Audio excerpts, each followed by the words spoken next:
ওমর ফারুক চিন্তায় পড়ে গেলেন, দুম্বার গোস্ত হলে ৮ ঘন্টা লাগবে, উটের গোস্ত হলে বড় জোর ১ ঘন্টা লাগবে। এত গভীর রাত হয়ে গেল, এখন পর্যন্ত গোস্ত সিদ্ধ হয় না। এবার লোকমা দিয়ে বলতেছে, মা তোমার কলিজার মধ্যে কি দয়া নাই? তোমার 2টা বাচ্চা ক্ষুধার জ্বালায় কান্দে, আর এখন পর্যন্ত তোমার গোস্ত সিদ্ধ হয় না, তুমি কেমন মা?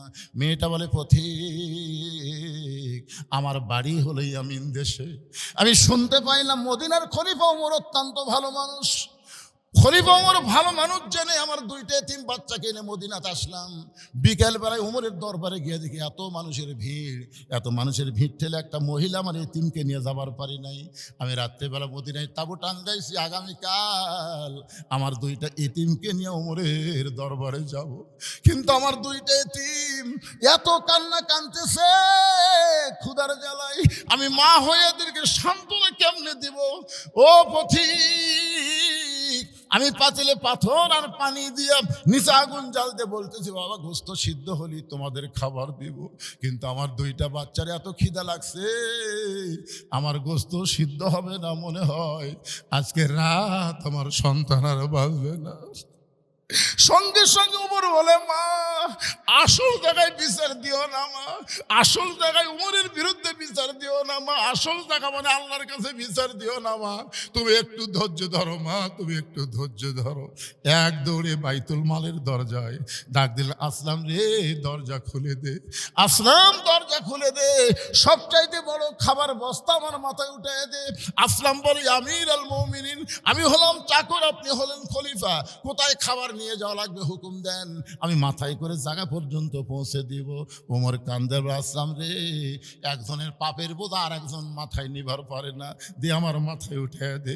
আসলাম অলিল আমরি মিনকুমকে মানতে গিয়ে ওমর ফারুকের মাথায় যখন বস্তা তুলে দেয়, ওমর ফারুক এত জোরে দৌড় মারছে, পিছন দিক থেকে আসলাম বলে, আমির আটার বস্তা মাথায় নিয়ে দৌড়াতে আপনি পড়ে কষ্ট পাবেন।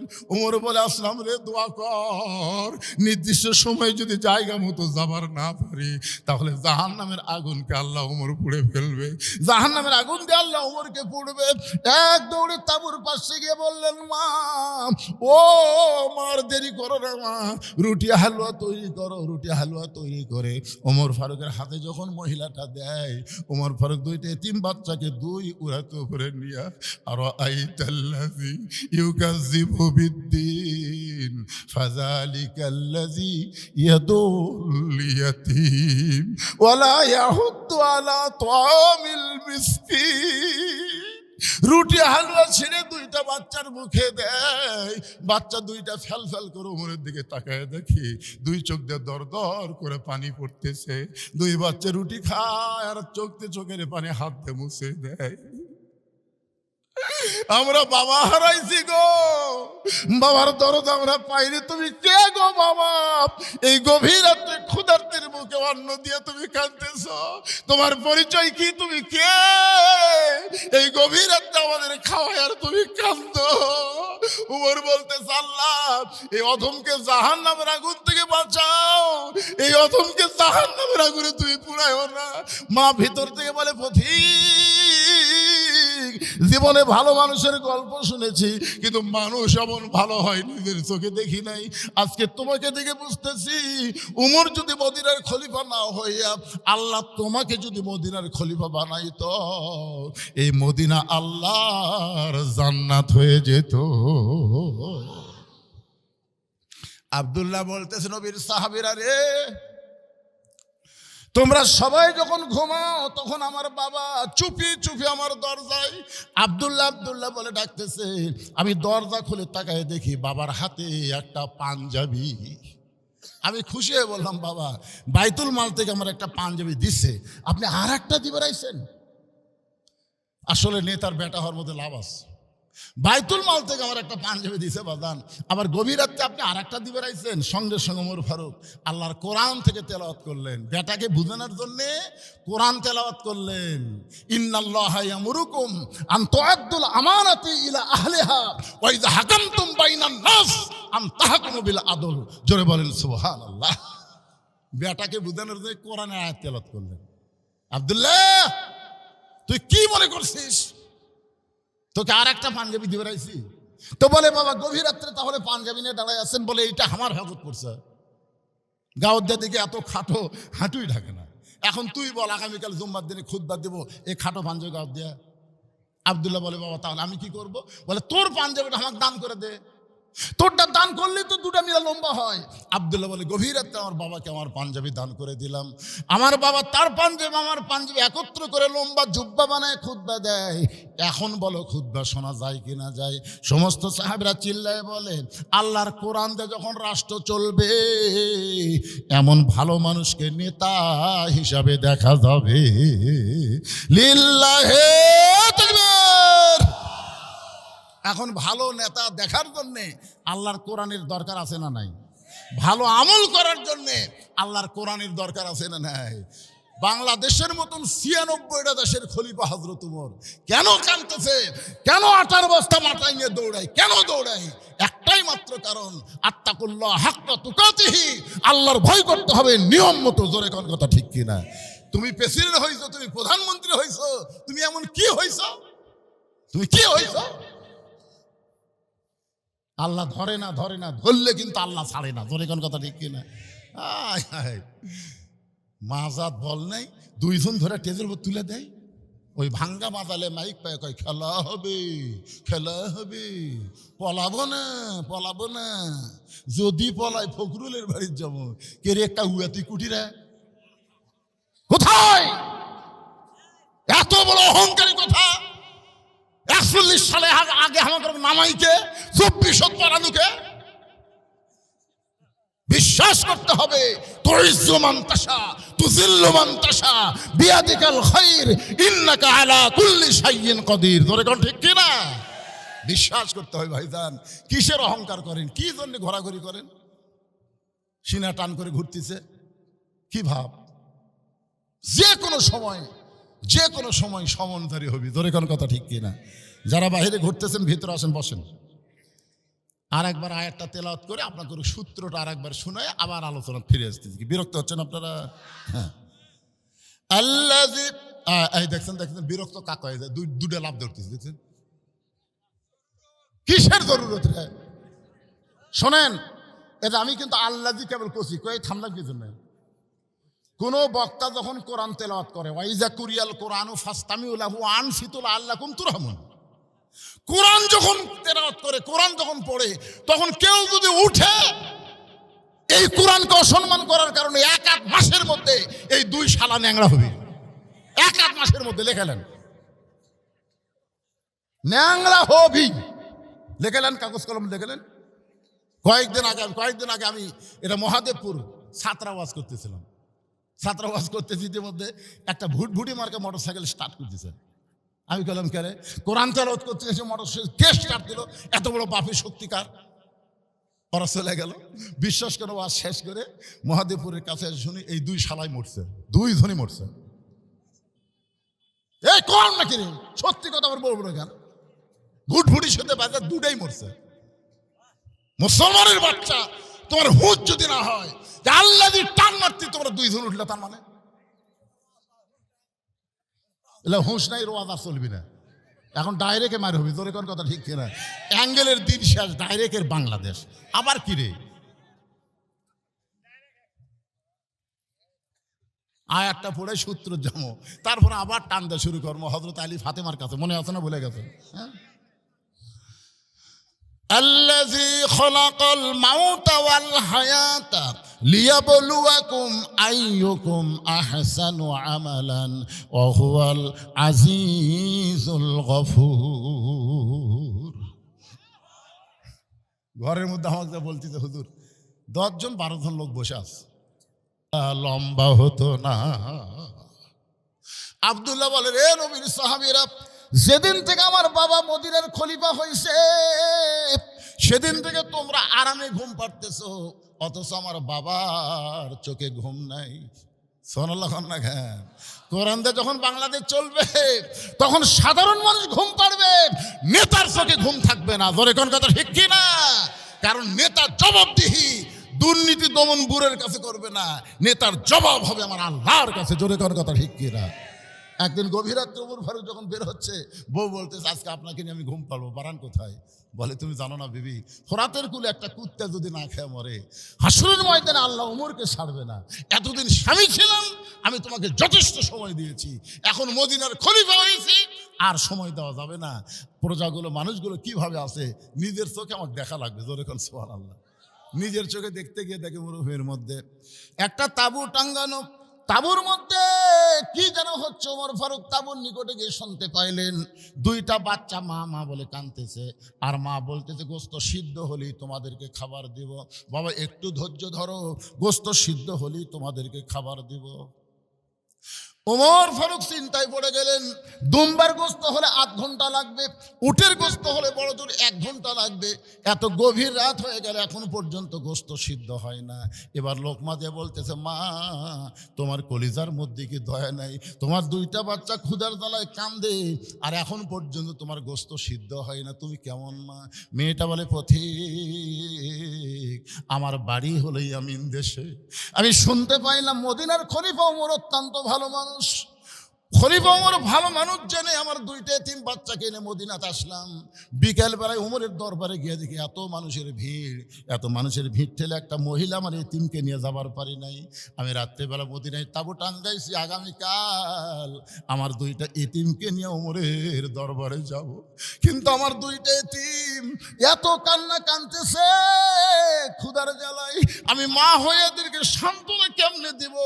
ও পথিক, আমি পাতিলে পাথর আর পানি দিয়ে নিচে আগুন জ্বালতে বলতেছি, বাবা গোস্ত সিদ্ধ হলেই তোমাদের খাবার দিব, কিন্তু আমার দুইটা বাচ্চার এত খিদা লাগছে, আমার গোস্ত সিদ্ধ হবে না, মনে হয় আজকে রাত আমার সন্তান আর বাঁচবে না।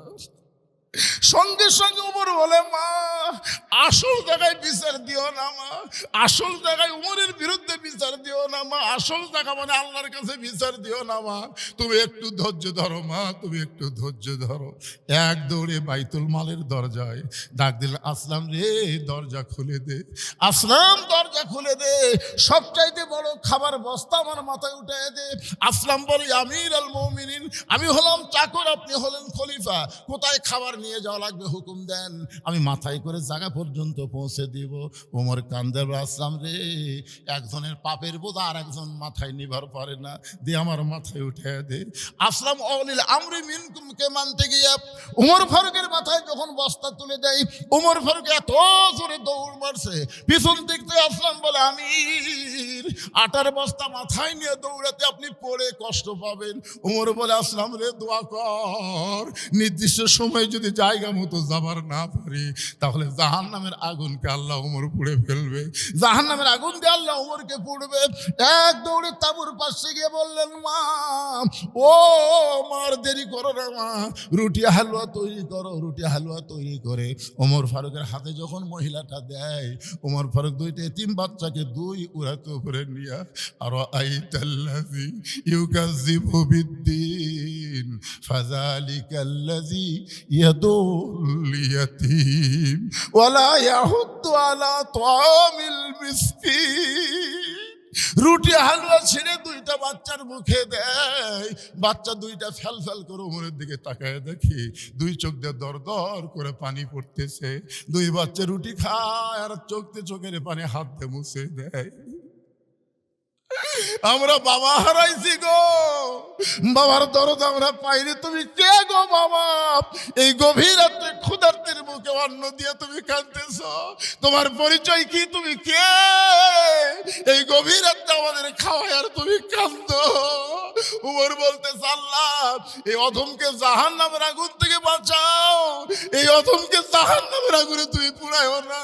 মা ভিতর থেকে বলে, পথিক জীবনে ভালো মানুষের গল্প শুনেছি, কিন্তু মানুষ এমন ভালো হয় নিজের চোখে দেখি নাই। আজকে তোমাকে দেখে বুঝতেছি, উমর যদি মদিনার খলিফা না হইয়া আল্লাহ তোমাকে যদি মদিনার খলিফা বানাইতো, এই মদিনা আল্লাহর জান্নাত হয়ে যেত। আব্দুল্লাহ বলতেছে, নবীর সাহাবীরা রে, তোমরা সবাই যখন ঘুমাও তখন আমার বাবা চুপি চুপি আমার দরজায় আব্দুল্লাহ আব্দুল্লাহ বলে ডাকতেছে। আমি দরজা খুলে তাকায় দেখি বাবার হাতে একটা পাঞ্জাবি, আমি খুশি হয়ে বললাম, বাবা বাইতুল মাল থেকে আমার একটা পাঞ্জাবি দিচ্ছে, আপনি আর একটা দিবে রাইছেন। আসলে নেতার বেটা হওয়ার মধ্যে লাভ আছে। বাইতুল মাল থেকে আমার একটা পাঞ্জাবি দিছে বাদান, আবার গভীর রাত্রে আপনি আর একটা দিবে রাইছেন। সঙ্গে সঙ্গে ওমর ফারুক আল্লাহর কোরআন থেকে তেলাওয়াত করলেন, বেটাকে বুঝানোর জন্য কোরআন তেলাওয়াত করলেন। ইন্নাল্লাহা ইয়ামুরুকুম আন তুআদ্দুল আমানাতি ইলা আহলিহা ওয়া ইযা হাকামতুম বাইনান নাস আন তাহকুমু বিল আদল। জোরে বলেন সুবহানাল্লাহ। বেটাকে বুঝানোর জন্য কোরআনের আয়াত তেলাওয়াত করলেন। আব্দুল্লাহ, তুই কি মনে করছিস তোকে আর একটা পাঞ্জাবি দিয়ে বেড়াইছি? তো বলে, বাবা গভীর রাত্রে তাহলে পাঞ্জাবি নিয়ে দাঁড়ায় আছেন, বলে এইটা আমার হকত পড়ছে। গাওয়ার দিকে এত খাটো হাঁটুই ঢাকে না। এখন তুই বল, আগামীকাল জুম্মার দিনে খুতবা দেবো এই খাটো পাঞ্জাবি গাওয়ার দিয়া? আব্দুল্লাহ বলে, বাবা তাহলে আমি কি করব? বলে, তোর পাঞ্জাবিটা আমাকে দান করে দে। তোরটা দান করলে তো দুটা মিলা লম্বা হয়।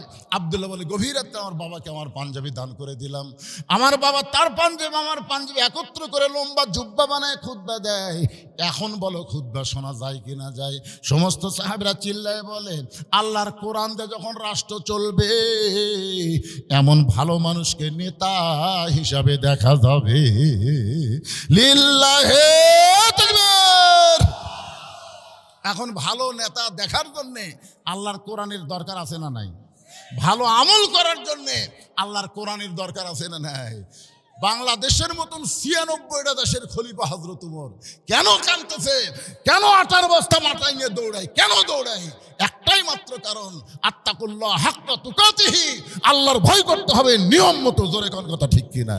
তুমি প্রেসিডেন্ট হইছো, তুমি প্রধানমন্ত্রী হইছো, তুমি এমন কি হইছো? তুমি কি হইছো? আল্লাহ ধরে না, ধরে না, ধরলে কিন্তু আল্লাহ ছাড়ে না। জোরে কোন কথা ঠিক কিনা? মাজাত বল নাই, দুইজন ধরে টেজের উপর তুলে দেয়। ওই ভাঙ্গা মাজালে মাইক পায়, কয় খেলা হবে, খেলা হবে, পলাবো না, পলাবো না। যদি পলাই ফখরুলের বাড়ির যাবো। কে রে একটা উয়া তুই কুটিরা কোথায়? এত বড় অহংকারী কথা। ৪১ সালে আগে আমাদের নামাইকে ২৪ পড়ানুকে বিশ্বাস করতে হবে। তুইজ্জু মান তাশা তুযিল্লু মান তাশা বিয়াদিকাল খায়র ইন্নাকা আলা কুল্লি শাইইন কাদির। ধরে কোন ঠিক কি না? বিশ্বাস করতে হয় ভাইজান। কিসের অহংকার করেন? কি জন্য ঘোরাঘুরি করেন? সিনা টান করে ঘুরতেছে কি ভাব? যে কোনো সময় সমনধারী হবি। ধরে কোন কথা ঠিক কি না? যারা বাইরে ঘুরতেছেন ভিতরে আসেন, বসেন। আর একবার আয়াতটা তেলাওয়াত করে আপনাদের সূত্রটা আর একবার শুনায় আবার আলোচনা ফিরে আসতেছি। বিরক্ত হচ্ছেন আপনারা? হ্যাঁ, আল্লাযী এই দেখছেন বিরক্ত কাক হয়ে যায়। দুটো লাভ ধরতেছে, দেখছেন কিসের জরুরত রে? শোনেন, এটা আমি কিন্তু আল্লাযী কেবল কইছি, কই থামলাম কি জন্য? কোন বক্তা যখন কোরআন তেলাওয়াত করে, ওয়াইজা কুরিয়াল কোরআনু ফাসতামিউ লাহু ওয়া আনসিতু লাআল্লাকুম তুরহামুন। কোরআন যখন তেলাওয়াত করে, কোরআন যখন পড়ে, তখন কেউ যদি উঠে এই কোরআনকে অসম্মান করার কারণে ১ মাসের মধ্যে এই ২ শালা ন্যাংরা হবে। ১ মাসের মধ্যে লেখালেন ন্যাংরা হবি, লেখালেন কাগজ কলম লেখালেন। কয়েকদিন আগে আমি এটা মহাদেবপুর ছাত্রাবাস করতেছিলাম। ছাত্রাবাস করতেছি, ইতিমধ্যে একটা ভুটভুটি মার্কা মোটরসাইকেল স্টার্ট করতেছে। আমি বললাম, কে রে? কোরআন তেলাওয়াত করতে এসে মোটরসাইকেল কে স্টার্ট দিল? এত বড় বাপি শক্তিকার। ওরা চলে গেল। বিশ্বাস করে ওয়াজ শেষ করে মহাদেবপুরের কাছে এসে শুনি এই ২ শালাই মরছে, ২ জনই মরছে। এই কোরআন নাকি রে? সত্যি কথা আবার বলবো না কেন? ভুটভুটির সাথে বাজার দুটাই মরছে। মুসলমানের বাচ্চা, তোমার হুঁশ যদি না হয় যে আল্লাহ যদি টান মারতে তোমরা ২ জন উঠলে, তার মানে এলে হুঁশ নাই, রোয়াজ আর চলবি না। এখন ডাইরেক্টে মার হবি। তোর কোন কথা ঠিক কিনা? অ্যাঙ্গেলের দিন শেষ, ডাইরেক্টের বাংলাদেশ। আবার কি রে? আয়াতটা পড়ে সূত্র জমো, তারপরে আবার টান দেওয়া শুরু করবো হযরত আলী ফাতেমার কাছে। মনে আছে না? ভুলে গেছে? হ্যাঁ, আল্লাযী খালাকাল মাউতা ওয়াল হায়াতা লিয়াবলুয়াকুম আইয়ুকুম আহসানু আমালান ওয়া হুয়াল আজিজুল গফুর। ঘরের মধ্যে আমাকে বলতেছে, হুজুর 10 জন 12 জন লোক বসে আছে। আজকে শীতের দিনে হুজুর লোক হবি না। আমার এমন মন ভাঙ্গে গেল ভাই। আমি মুরব্বী যা বলতেছেন চলেন যাই। আমি চিন্তা করি কি হলো রে, কিন্তু এখন দেখে মন একটু আনন্দ লাগতেছে। যাক আলহামদুলিল্লাহ। এখন এতদিন পরে আপনাদের এলাকাতে আসলাম, আসে যদি দেখি ভাঙ্গা ভুঙ্গা কোরআনের আয়াত তানমালি 2 জন লাভ দেওয়া ওঠে, মন আরো খারাপ হয়। ইনি আবার ধরে আছে মসজিদের উন্নয়ন করবি। আমি তো মুসল্লি কালেকশন করতে আমার মাথা গরম হয়ে গেল। এখন মসজিদের কালেকশন করবার গেলে যদি লেজ খাড়া করা মারেন দৌড়। আপনারা বলুন আমাকে তো লেজ নাই আছে। কোরআনের আয়াত শুনে দানের কথা শুনে যারা লাভ দেওয়া ওঠে এরকে পুরে এলা বান্দরের চরিত্র। যখন কার চরিত্র হয়, আপনি দিবেন না চুপ করে বসে থাকবেন, আপনি দিবেন না বসে থাকবেন। আল্লাহর ঘরের জন্য বক্তা যখন চাচ্ছে আপনি না দিলেন বসে থাকেন, কিন্তু যারা দিচ্ছে তাদেরকে আপনি উৎসাহ দেন, মারহাবা দেন। উৎসাহ দেওয়ার কথা আছে না নাই? তো তাহলে আপনি লাভ দেওয়া ওঠেন কেন? এই তো চিন্তাত পড়ে গেলাম কি কর্ম রে, ও আদি সাটামো না মসজিদের কালেকশন কর্ম না মুসল্লি কালেকশন কর্ম। চিন্তার মধ্যে পড়েই তো ওয়াজটা এরকম হয়ে যাচ্ছেন। কি করবেন? মসজিদে ছাদ মারছে, চারিদিকে দেওয়াল নেই, প্রধান অতিথি দিবার ছিল, তার যা কষ্টের হিস্ট্রি শুনলাম। উনি এখন কতদূর পর্যন্ত দিবার পারবে আল্লাহ ভালো জানে। যাই হোক,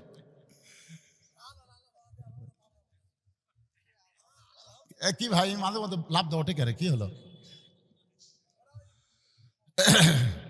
রাত খুব বেশি হয়নি, আমাকে লিয়ে আইছিল 9:30টার সময়। আমি মনে করছিলাম 11:30 মতো ওয়াজ হবি। তো ওয়াজ মোটামুটি শুরু না করতে 11টা বেজে গেল। আমি এখানে ওয়াজ শুরু করে 1 ঘন্টা 5 মিনিট হয়েছে। আমি আরো 1 ঘন্টা ওয়াজ করলে আপনাদের সমস্যা আছে? কার কার সমস্যা নেই আল্লাহ হাত দেখেন তো দেখি। কে কে হাত তুললো না দেখেন তো, কে কে হাত তুললো না। এই সমস্যা আমি বার করে নেবো। লিল্লাহু আকবার, হাত নামান। না না সারা রাত হবি।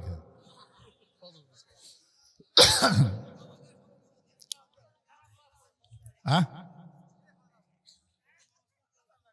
তা আপনারা কি মনে করছেন আমি সেই বক্তা? পাগলা, গতকাল করছি 3টা ওয়াজ, আজকে একটা করে আবার এটি যাচ্ছি, আগামীকাল আবার 3টা আছে। তা আপনারা কি মনে করছেন যে এটা আমি পাগলা, বছর অন্তরে 1 দাওয়াত পাচ্ছি, ইচ্ছা মতো সারা রাত কম, সেই বক্তা আমি?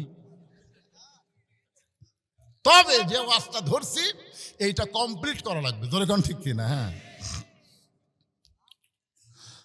আপনাদের মধ্যে এমন কোন আল্লাহর পাগল আছে যে মসজিদের দেওয়াল করার জন্য 10টা বস্তা সিমেন্ট দিবেন?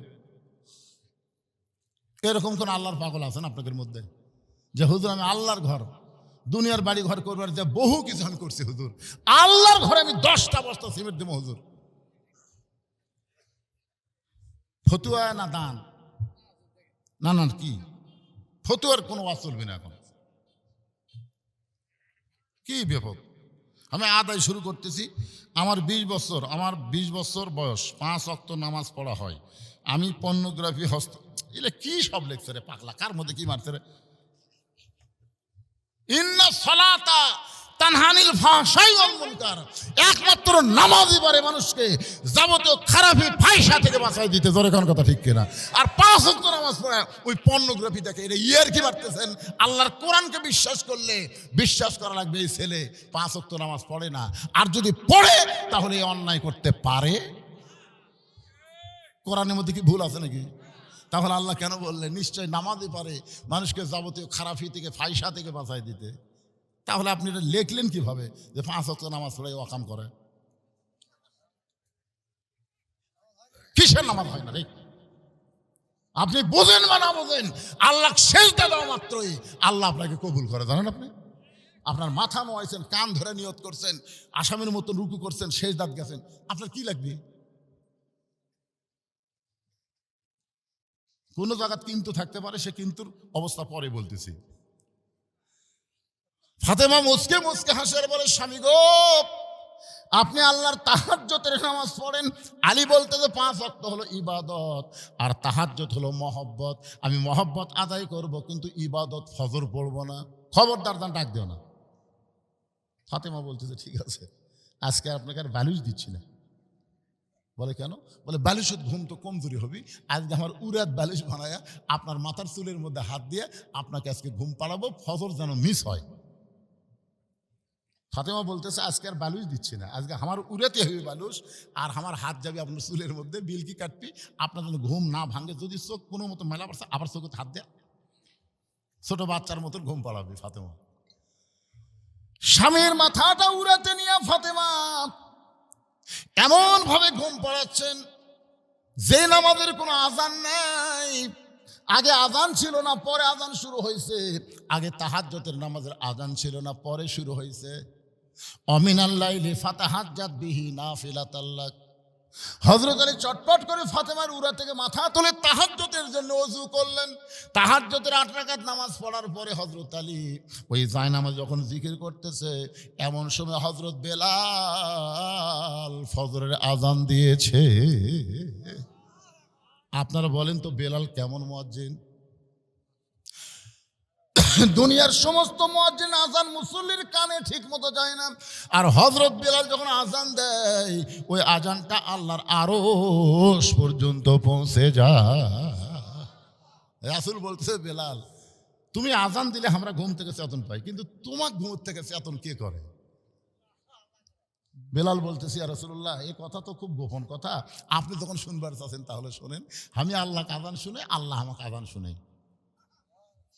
এটা নবী দেখবার পারছে লাইলাতুল মিরাজে, বুঝলেন? নবী যখন জান্নাতের মধ্যে যাচ্ছে, নবীর ডান ধারে খড়মের পাঁচ দেওয়া শব্দ, একজন কে যেন খড়ম পাওয়া হেঁটে যাচ্ছে, বাম ধারে খড়ম পাওয়া হাঁটে। নবী কয় জিবরাইল আমি জান্নাতে কেবল প্রথম ঢুকলাম, তো আমার দুই সাইডে খড়মের শব্দ শোনা যায়, এটা কে যায়? জিবরাইল বলতেছে হুজুর শুনবার যখন চাচ্ছেন বাধ্য হয়ে বলা লাগবে, এটা আপনার সাহাবী বেলাল। নবী কয় জিবরাইল আমি তো বেলাল দেখে আসলাম মক্কা।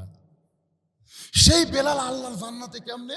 বলে গোপনে গোপনে এমন কি তারা আমল করে, আল্লাহর সাথে বেলাল একটা সম্পর্ক হয়ে গেছে। তাই কবে বেলাল জান্নাতে আসবে, এখন তো একটা ফেরেশতাকে বেলালের চেহারায় আল্লাহ জান্নাতে রেখে দিয়েছে। ধরে কোন সুবহানাল্লাহ।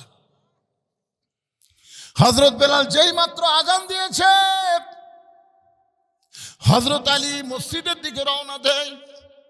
ফাতেমা ডাকতে বলে স্বামী গো, আমার বাবার কাছে ওয়াদা করেছেন আপনি ফজরের নামাজ পড়বেন না, তাহলে আবার আজান শোনার পরে কেন বাড়ির থেকে বের হন? আলী বলতে যে ফাতেমা সারা জীবন ভিতরে ঢুকে নামাজ পড়েছি, আজকে বাহির থেকে নামাজের দৃশ্যটা দেখতে চাই। সারা জীবন ভিতরে ঢুকে, ভিতরে মানে না না, সারা জীবন ভিতরে ঢুকে নামাজ পড়ছে, কি বুঝলেন? রাসূল বলেছেন আনতাবুদুল্লাহ কাআন্নাকা তারাহু ফাইল্লাম তাকুন তারাহু ফাইন্নাহু ইয়ারাকা। যখন কোন আল্লাহর বান্দা নামাজের মধ্যে শামিল হয়, ওই বান্দা সিজদাত গেলে সিজদার মালিককে দেখতে পায়। সিজদার মালিক যদি দেখা সম্ভব না হয়, আল্লাহ যে তাকে দেখতেছে এই বিশ্বাস নামাজের মাধ্যমেই তার অর্জিত হয়। ধরে কোন সুবহানাল্লাহ। হযরত আলী বলেছেন এতদিন ভিতরে ঢুকে নামাজ পড়েছি, আজকে বাইরে থেকে নামাজের দৃশ্য দেখবার চাই। হযরত আলী মসজিদের চারিধার ঘুরতেছে আর নামাজীদেরকে দেখতেছে। এমন সময় হযরত আলী দেখে মসজিদের বারান্দায় হযরত আবু যর গিফারি ফজরের 2 রাকাত সুন্নত নামাজের নিয়ত করছে। আলীর ইমান বলতেছে আলী তুই নাই ফজরের 2 রাকাত ফরজ পড়বি না, তাই বলে কি সুন্নত পড়া যাবে না? ইমানের টানে হযরত আলী মসজিদের নববীর বারান্দায় গিয়ে ফজরের 2 রাকাত সুন্নত নামাজ আদায় করেছে। আবু যর গিফারি বলতেছে আলী ভাই এশার সময় কইলেন আপনি ফজরের নামাজ পড়বেন না, তাহলে এখন কি বললেন? আলী বলতেছে আবু যর আমি বলেছি ফজরের নামাজ পড়বো না, তাই বলে কি ফজরের সুন্নত পড়া যাবে না? সঙ্গে সঙ্গে আবু যর মুখে আঙ্গুল দিলেন, কারণ আল্লাহ রাসূল বলেছেন সাহাবীরা রে, আমার পরে কাউকে যদি তোমরা ওস্তাদের মতন সম্মান করতে চাও তাহলে আমার আলীকে সম্মান দিও। আনা মাদিনাতুল ইলমে ওয়া আলিউ বাবুহা, আমি হলাম এলেমের শহর, আলী হচ্ছে তার দরওয়াজা। হযরত আলী কোনো কথা বললে ওই কথার উপরে কেউ কোনোদিন কথা বলেনি, এমনকি হযরত আবু বকর পর্যন্ত বলেনি। আল্লাহর নবীর পরে সাহাবীরা হযরত আলীকে ওস্তাদের মতন সম্মান করতেন। তার একটা নমুনা হলো হযরত ওমর যখন জেরুজালেমে গেলেন, রাখাল ছিল উটের পিঠে চড়া, আর ওমর ফারুক ছিল রশি ধরা। জেরুজালেমের খ্রিস্টানেরা রাখালকে ওমর মনে করে সম্মান করতেছেন। রাখাল কান্দে বলে, জেরুজালেমের খ্রিস্টান তোমরা জানো না আমি কিন্তু ওমর না, রশি ধরে যিনি দাঁড়ায় আছে তার নাম হলো হযরত ওমর। সমস্ত খ্রিস্টান চিল্লায় বলে, কেমনে হয় কেমনে হয়? বলে, আল্লাহর কোরআন দিয়ে যখন রাষ্ট্র চলবে, ভাগ্যনে রাখাল উটের পিঠে থাকবে আর নেতা রশি ধরে জমিনে দাঁড়াবে। খ্রিস্টানরা বলতেছে, এটাই যদি কোরআন হয়, এটাই যদি ইসলাম হয়, তাহলে আর আমরা খ্রিস্টান থাকবো না, আমরা সব মুসলমান হবার চাই। ধরে কর সুবহানাল্লাহ। সব খ্রিস্টান মুসলমান হয়ে গেল, কিন্তু একটা বেকা উনি আর মুসলমান না হয়ে পাদ্রীর কাছে গেছে। বলে, হুজুর মদিনার থেকে উমর এসে সব মুসলমান বানাচ্ছে, আপনি ঘরের মধ্যে জিকির করে কি করবেন? পাদ্রী দৌড়ে এসে উমরকে বলতেছে, ওমর এরা সবাই মুসলমান হচ্ছে কমজোরি এবং এদের এলেম কম, কিন্তু আমি মুসলমান হব, আমার 4টা প্রশ্নের উত্তর দেওয়া লাগবে। ওমর ফারুক বলতেছে, পাদ্রী ভাই কি প্রশ্ন? বলে, 1 নম্বর প্রশ্ন হলো, 2 ভাই একই সঙ্গে জন্মগ্রহণ করছে, বহু বছর পরে 2 ভাই একসঙ্গে মারা গেছে, কিন্তু এক ভাই এক ভাইয়ের চাইতে 100 বছরের বড়। খুব খেয়াল করবেন, জন্মেছে একই সময়, আবার মারাও গেছে একই দিনে, কিন্তু এক ভাই এক ভাইয়ের চাইতে 100 বছরের বড়। এই 2 ভাইয়ের নাম বলা লাগবে। 2তে যাবেন, একটু ট্রাই করে দেখবেন তো ঘুম হয় কিনা। শত চেষ্টা করলেও ঘুমাতে পারবেন না, কারণ আপনি নামাজ ছাড়তে চাইলে কি হবে? নামাজ আপনাকে ছাড়বে না। বলেন সুবহানাল্লাহ।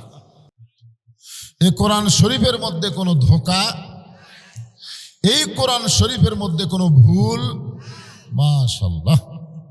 তাহলে যেই কোরআনে সন্দেহ নাই, ভুল নাই, ধোঁকা নাই, সেই কোরআন বাদ দিয়ে মানুষের তৈরি আইন আমরা মানতে পারি? কিন্তু মানতেছি তো।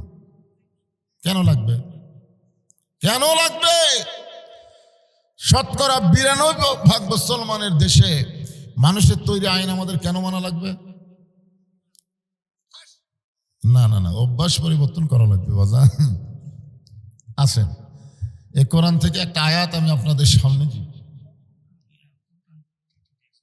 কোথায় প্রধান অতিথি? কোথায়? তো ওখানে বসে আছে কেন?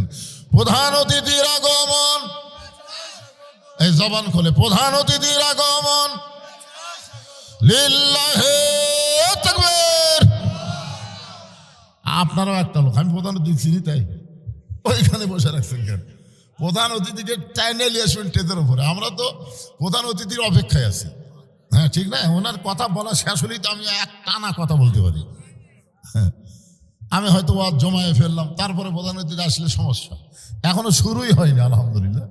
উনি যখন এসে গেছেন, হ্যাঁ এই মাইকটা এক ওটা দিয়ে দেন। এই মুহূর্তে আপনাদের সামনে আজকের মাহফিলের সম্মানিত প্রধান অতিথি জনাব মোহাম্মদ মাসুদ রানা প্রধান। আমি ওনাকে জনগণের উদ্দেশ্যে সংক্ষিপ্ত বক্তব্য দেওয়ার জন্য আহ্বান করছি, অনুরোধ করছি। এখন আপনাদের সামনে আজকের মাহফিলের প্রধান অতিথি বক্তব্য দিচ্ছেন। আচ্ছা দেন, এটা বন্ধ করো, এটা বন্ধ করো, দুটো একসাথে চালু করলাম।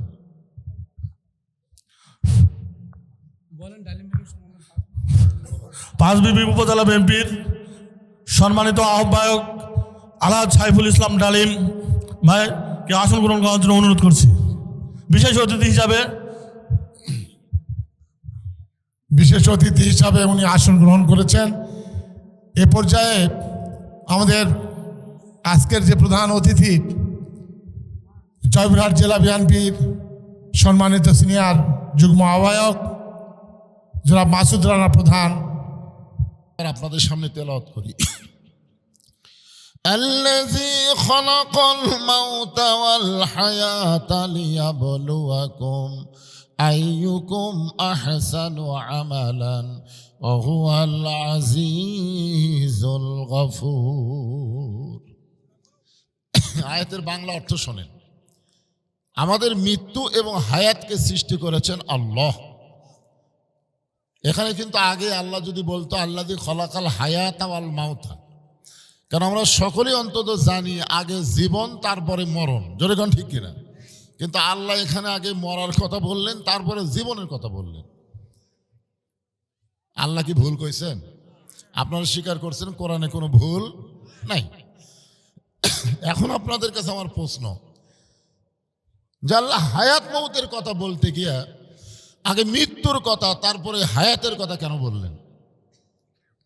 আল্লাহ যে খলাকাল মাওতা আল হায়াতা, কেন আগে মৃত্যুর কথা বললেন তারপরে হায়াতের কথা বললেন? এটা বলার কারণ হলো হায়াত পাইয়া কেউ যেন এক মুহূর্তের জন্য মৃত্যুকে ভুলে না যায়। যেরকম প্রধান অতিথি বললেন যে আগামীকাল পর্যন্ত আমরা বাঁচবো কিনা গ্যারান্টি নাই। আমার এক ভাই বলছে এখনই বাঁচবো কিনা তার কোনো, মাশাআল্লাহ, এ কথা যদি অন্তরের হয়, কারণ কতগুলো কথা মুখের কথা আর কতগুলো কথা হলো অন্তরের কথা। অন্তর থেকে যদি আমরা বিশ্বাস করি যে কোনো সময়ে আমাদের মৃত্যু হবে, তাহলে আমাদের দ্বারা খারাপ কোনো কাজ হবে। এই জন্য আল্লাহ বলতেছেন লিয়াবলুয়াকুম, তোমাদেরকে পরীক্ষা করা হবে। আমাদেরকে আল্লাহ পরীক্ষা করবেন। পরীক্ষা কিন্তু শুধুমাত্র মুসলমানকে আল্লাহ করেন, ইমানদারকে আল্লাহ পরীক্ষা করেন। বেঈমানদের কোনো পরীক্ষা নাই, কারণ বেঈমানেরা তো ভর্তি হয়নি, তাহলে পরীক্ষা কি হবে? আমরা ভর্তি হয়েছি, আমাদের বিশ্ববিদ্যালয়ের নাম হলো ইসলাম, যেরকম নাম কি ইসলাম, আর আমাদের ভর্তি হলো ইমান। আর ভর্তি হওয়ার পরে আমাদের পরীক্ষার বিষয়টা হলো নেক আমল। খুব খেয়াল করবেন, এখানে বলা হচ্ছে আইয়ুকুম আহসানু আমালা, তোমাদেরকে সুন্দর আমলের পরীক্ষা করা হবে। সুন্দর আমল, আমাদের বাংলাদেশে নেক আমল আছে কিন্তু সুন্দর আমল নেই। কারণ সুন্দর আমল করতে গেলে সুন্দর একটা পরিবেশ লাগবে। আপনারা বলেন তো 15.5 বছর আমরা যে পরিবেশ পাইছিলাম, রব্বানা আতিনা ফিদ দুনিয়া হাসিনা, কি খান, যেই পরিবেশ আমাদেরকে দিছিল, একটা কোরআনের মাহফিল করাও আমাদের জন্য বড় কঠিন হয়ে গেছিল। জোরে কোন কথা ঠিক কিনা? আমি আপনাদের পাঁচবিবির এলাকায় 2টা না কয়টা মাহফিল আইছিলাম, প্রত্যেকটা মাহফিলের প্রধান অতিথি জোর করে একটা লোক হয়েছিল, তার নাম হলো বেনু। নাম কি? বেনু। হ্যাঁ, এই বেনুকে অতিথি না করলে মাহফিলই করা যাবে না। আমি আপনাদের এই খাস বারটায় দিনের বেলায় ছিলাম, মনে আছে আপনাদের? তাও আর সেদিন পাঁচবিবির হাট, ঠিক সেই দিনই মাহফিল। তো যাই হোক, আজকে তো দিনের বেলা হাট, রাতে কি হাট আছে? আর দিনের বেলা ওয়াজ হচ্ছে, একদিকে হাট হচ্ছে। যাই হোক, আমি যেটা বলতে চাচ্ছি যে এমন একটা পরিবেশ ছিল, কোরআন মানা তো দূরের কথা, কোরআনের হক কথা বলা যাইতো না। ধরে কোন ঠিক কিনা? কিন্তু আপনারা এখন বলেন, এখন কোরআনের হক কথা বলতে আর কোনো সমস্যা আছে? থানা আটকে যাওয়া লাগে যে কোরআনের মাহফিল করব, অনুমতি দেন না। তাহলে বোঝা গেল যে মোটামুটি হাসিনা পলানোর সাথে সাথে একটা সুন্দর পরিবেশ তৈরি হয়েছে। ধরে কোন কথা ঠিক কিনা? খুশি না বেজার? হ্যাঁ, পরিবেশ সুন্দর হলেই খুশি হয় না, তারপরে কাজ আছে। সুন্দর একটা পরিবেশ যদি আপনি চিরস্থায়ীভাবে রাখতে চান, মানে কিছু সময়ের জন্য না, চিরস্থায়ীভাবে সুন্দর পরিবেশ যদি রাখতে চান, তাহলে সুন্দর একটা সমাজ লাগবে। যেরকম সুন্দর একটা কি লাগবে? সমাজ লাগবে। সুন্দর একটা সমাজ যদি চিরদিন আপনি ধরে রাখতে চান, তাহলে সুন্দর একটা রাষ্ট্র লাগবে। যেরকম সুন্দর একটা কি লাগবে? আর সুন্দর একটা রাষ্ট্র যদি আপনি তৈরি করতে চান, তাহলে মানুষের তৈরি করে আইন দিয়ে চলবে না, আল্লাহর কোরআনের আইন লাগবে। যেরকম ঠিক কিনা? আজকের প্রধান অতিথি যখন স্লোগান দিল আল কোরআনের আলো, আপনার তখন বলছেন ঘরে ঘরে জ্বালো। না, ঘর উজ্জ্বলে কোনো কাম হবে না, বলেননি তো। মানে সেই পরিবেশ আপনার পাননি, খালি ঘরে ঘরে জ্বালাবার পরিবেশ পাচ্ছেন। এই মুহূর্তে আমরা যে সুন্দর পরিবেশ পাইছি, এই জন্য স্লোগানটা জায়গা মতো দেওয়া লাগবে। আমি যেই বলবো আল কোরআনের আলো, আপনারা সকলেই জবান খুলে বলবেন সংসদে জালো। বলতে পারবেন না? আল কোরআনের আলো, কোরআন হাদিস যেখানে, দুনিয়ার মুসলমান লিল্লাহে তাকবীর। আমি ভাইজানের কথা শুনে, আমার ছোট, অনেক ছোট হবে, যে কথা বললো 48 বছর বয়স, তার মানে অনেক ছোট। এই ছোট বয়সেই দেখেন কি অবস্থা, কঠিন একটা নির্যাতনের শিকার। ধরে কোন ঠিক কিনা? হ্যাঁ, এত নির্যাতনের পরেও ওনাকে যখন আল্লাহ ফিরে নিয়ে আইছেন, আমরা এরকম একজন ভালো মানুষকে কোরআনের জন্যে সংসদে পাঠাতে চাই। যেরকম ঠিক কিনা? আল্লাহ যেন কবুল করে। যেরকম আমিন। এখন আসেন, আলোচনাটা ধারাবাহিকভাবে আপনাদের সামনে শুরু করলাম।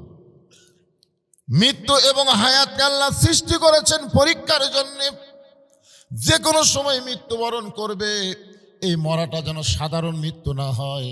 লা তামুতুন্না ইল্লা ওয়া আনতুম মুসলিমুন, মুসলমান হয়ে মরতে হবে। মুসলমান হয়ে যদি আমরা মরতে চাই তাহলে আমার সঙ্গে আপনাদের ধারাপাতের মতো একটু বলা লাগবে।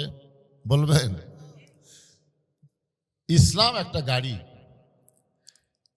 ঈমান হলো টিকিট, আর মুসলমান হলো যাত্রী। খুব শেয়ার করো, এই আয়াতের তাফসিরে আপনাদেরকে বোঝানোর জন্য বলতেছি। তাহলে কি বুঝলেন? গাড়ির নাম কি? ইসলাম। আর যাত্রীর নাম কি? মুসলমান। যেরকম যাত্রীর নাম কি? আর টিকিটের নাম হলো ঈমান।